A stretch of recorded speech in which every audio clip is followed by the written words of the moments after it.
to engage people in doing these things. So the capstone project for Taylor was to think about how to engage youth in actually experiencing what does it mean to practice sustainability. And so that's where the orchard is a demonstration site. And so both Taylor and Donovan did 2 hours of, we call it Tree TLC, but basically experiencing what are the things that we do in the orchard in order to make it more, in order to put into effect some of the pillars of sustainability. And so Taylor, the timing on this at this time of year was during the harvest, and the harvest of the apricots. And so Taylor focused on what would it be like to engage youth groups in community service during that time. And so it actually kind of dovetails with 2 of GreenTown's focuses. So eating green, so farm to table, and then also zero waste. And so some of you may know that where the squirrels don't get it, there's a lot of fruit that falls underneath trees. And so for orchard hygiene, it's really important to pick that up. But what do you do with it? You know, is it possible that that can be salvaged and provided as jam cots free to seniors and other people within the community? Is it possible to take those salvaged fruit that can be used for jam and to provide it, you know, understand how it can be used in composting, or diverted to those people who have backyard chickens? So there's a lot of different ways to salvage this kind of fruit. So Taylor, what she really was focused on was providing specific recommendations to the museum about how to engage youth groups in community service. And we're really excited because she has recommended some groups that the museum hadn't previously been working with. So the museum has worked with National Charity League, and then also with the Slavs, we call them, Service League of Boys. And she recommends also reaching out to other clubs such as Big Brothers Big Sisters, the Summer of Services, Green Teams at the local high schools, and also then Scouts, because there are environmental activities and environmental service requirements in Scout.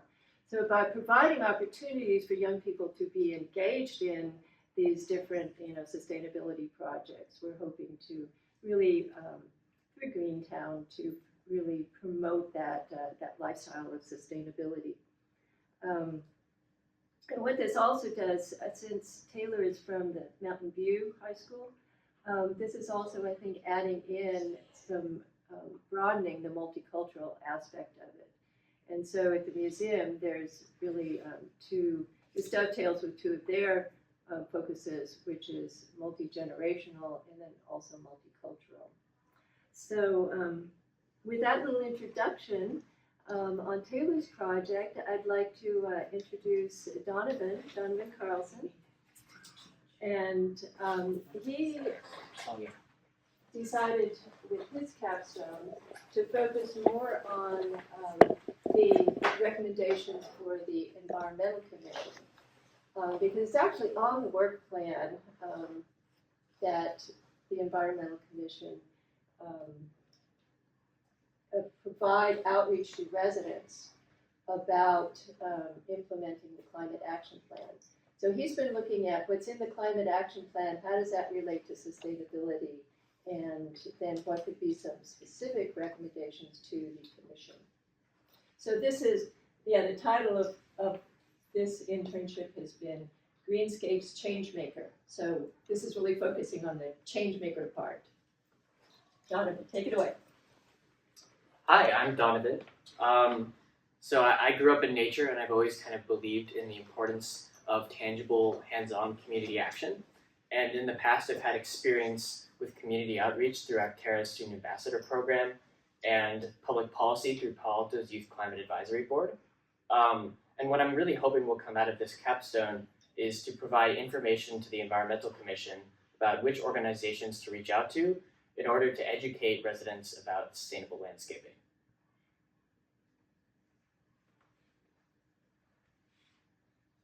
So kind of the 2 hours every week, as Dr. Packard had mentioned, I would work in the Heritage Orchard to try and maintain that orchard and also learn about the practices of sustainability, which there are 4 pillars really, which are outlined in my work in the orchard.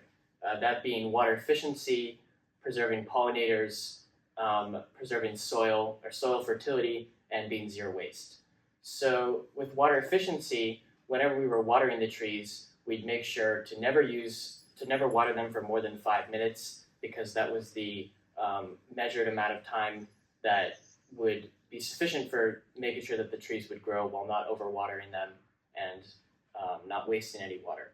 And what was also important was to use drip irrigation rather than wasteful sprinkler systems, because drip irrigation makes sure that the water is only used within the root system of the apricot trees rather than wasting a bunch of water for no reason. And then also with our native plant gardens on the side of the orchard, we demonstrated our commitment to being pollinator friendly by not using any inorganic pesticides. We made sure to not use those because they're poisonous to pollinators. In terms of soil fertility, we used mulch and compost to make sure that we were keeping all the beneficial organisms in the soil and none of the harmful ones, like the bacterial canker, which can actually eat away at the trees and kill them, which is why some of the trees in the orchard are currently dying. It's due to the canker. And zero waste, which I've had experience with personally. As you can see here in this picture, I was gathering the fallen apricots in the orchard and reusing the cots for jams, for jam, and for just throwing the regular compost cots out to the community. Some people have used them in their chicken chicken patches. Yeah. So as I mentioned, all the practices of sustainability in the garden in the orchard can kind of be organized into these 4 different pillars. And these 4 pillars are important because they're not just relevant in the orchard, but also in the Los Altos Climate Action and Adaptation Plan, and even in Greentown's program areas of conservation and zero waste. So water efficiency is a huge priority for the city, and we see it outlined in many of their policies, such as with the Water Efficient Landscaping Ordinance, which regulates that any new installations to resident gardens, and it says that they must not only get approval by the city, but use water efficient appliances in their gardens. And this has been implemented. This was implemented in 2015 as a response to the drought, and continues to be carried out today. And then we also have the commitment to reducing water use by 15% by 2030, and reducing stormwater runoff, also a priority goal.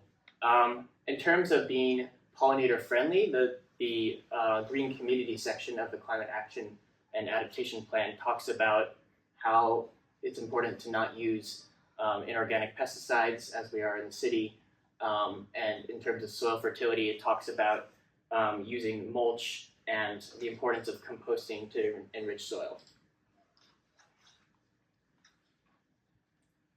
Okay, so what does the Los Altos Climate Adaptation and Action Plan actually say?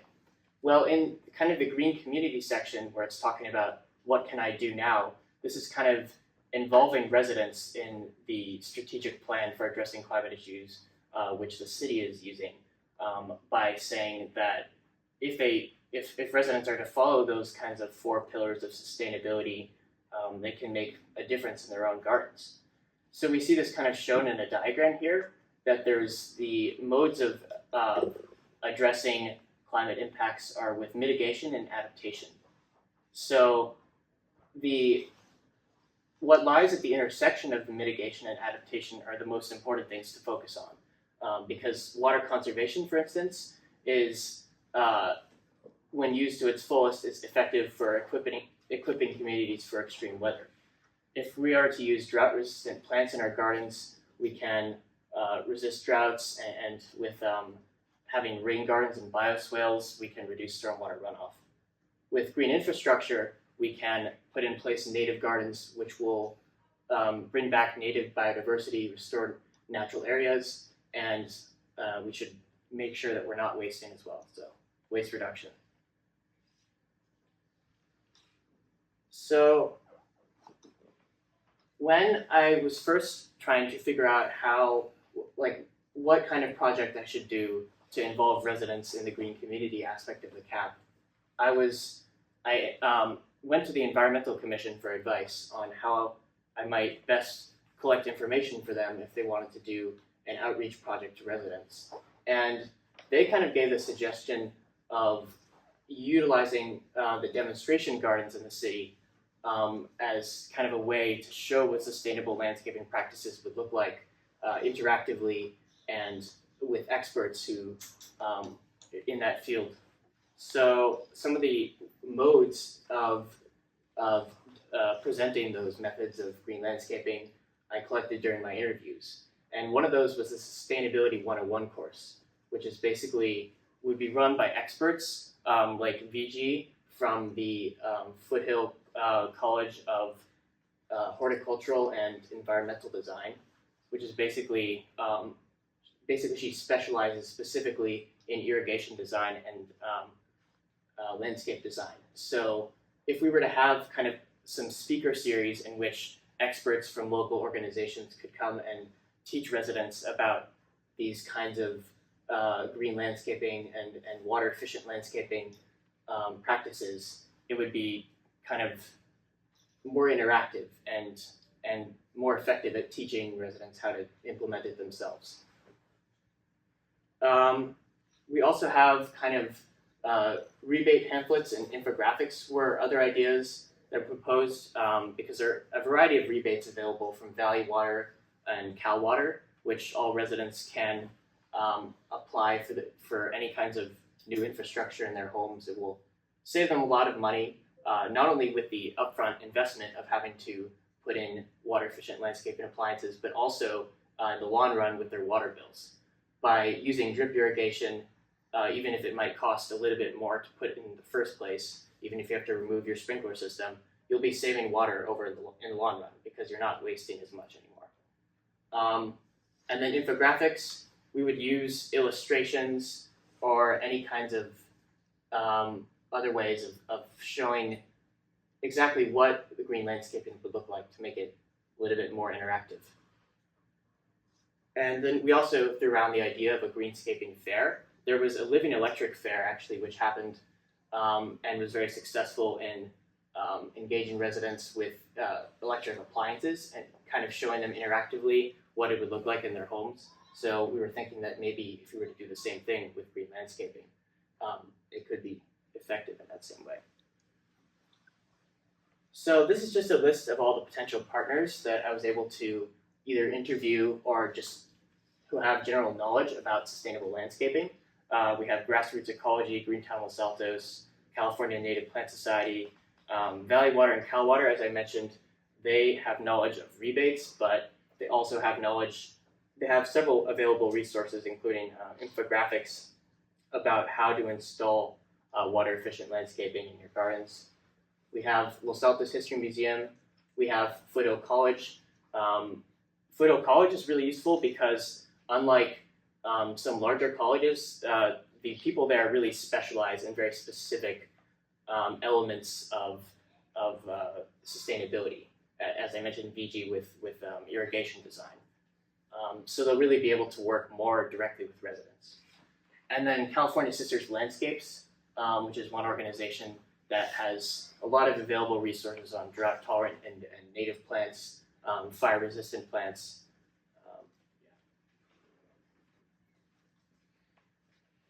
So kind of the ultimate recommendation that I have for the Environmental Commission is that they form a subcommittee which can kind of partner with all the local organizations which I just talked about, hopefully to engage residents in these green landscaping practices. And the idea is it wouldn't require too much work from the city because most of the challenge is just trying to find places in which to engage, in which residents can be engaged, and the demonstration gardens can be a really effective site for that.